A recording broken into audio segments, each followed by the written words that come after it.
विश्राम। परमेश्वर चाहता है कि उसके बच्चे विश्राम करना सीखें। परमेश्वर ने 6 दिन में इस पूरे ब्रह्मांड को बनाया और 7वें दिन को विश्राम किया। इसका मतलब ये नहीं था कि परमेश्वर बहुत ज़्यादा मेहनत कर रहा था, लेकिन परमेश्वर ने 7वें दिन पर विश्राम करना हमें सिखाया। आप अगर दाऊद और सुलेमान का उदाहरण देखेंगे तो राजा दाऊद ने कड़ी मेहनत करते हुए सारे जंग लड़ लड़ कर सुलेमान को एक बनी बनाई रियासत दी। सुलेमान को जिंदगी काफी आरामदायक थी, जबकि राजा दाऊद की जिंदगी पूरी तरह से जंगों से भरी, लड़ाइयों से भरी जिंदगी थी। राजा सुलेमान ने मंदिर को बनाया और मंदिर के साथ में आराधना की स्थापना फिर से करी और पूरी तरह से इसको विश्राम से किया। मेरे प्रियो, ये उदाहरण हमारे जीवन में भी लागू है, जहाँ पर यीशु मसीह राजा दाऊद का प्रतीक है, जहाँ पर प्रभु ने आपके और मेरे लिए सारे जंग लड़े, शैतान के साथ में, पाप के साथ में, दुनिया के साथ में, मृत्यु के साथ में, सारे जंग को लड़ते हुए उसने हमें एक बनी बनाई रियासत दी है जो कि आरामदायक है।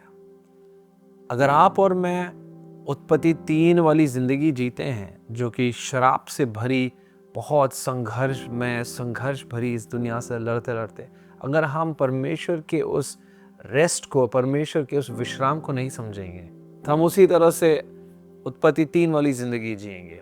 लेकिन परमेश्वर चाहता है प्रभु यीशु मसीह में कि हम उत्पत्ति 3 वाली नहीं, लेकिन हम यीशु मसीह के द्वारा मिली गई हमें आरामदायक विश्राम भरी जिंदगी जिए। और ये तभी हो सकता है जब हम अपने मन को, अपनी स्ट्रैटेजीज को, अपने आइडियाज को, अपने सारे सोच विचारों को अलग रखते हुए परमेश्वर की आवाज पर निर्भर रहें। इन उपवास के दिनों में परमेश्वर आपको और मुझे फिर से सिखा रहा है कि इस 2025 में अगर हमें जय पानी है तो हमको उसकी आवाज सुनते हुए विश्राम में चलना है। मैं ये नहीं कह रहा हूं कि हमें मेहनत नहीं करनी है या हमें बाहर काम पे नहीं जाना है। ये सारे काम एक विश्राम की स्थिति से करी जा सकती है और परमेश्वर ये चाहता है कि उसके बच्चे एक विश्राम भरी स्थिति से इन कामों को करें। इसलिए यीशु मसीह कहता है बार बार कि तुम कल की चिंता क्यों करते हो? क्या कपड़े पहनोगे, क्या खाओगे, कहाँ रहोगे, इन सब की चिंता क्यों करते हो? तुम्हारा स्वर्गीय पिता परमेश्वर इन सब बातों को जानता है और वो पहले से इस सब का इंतजाम कर चुका है।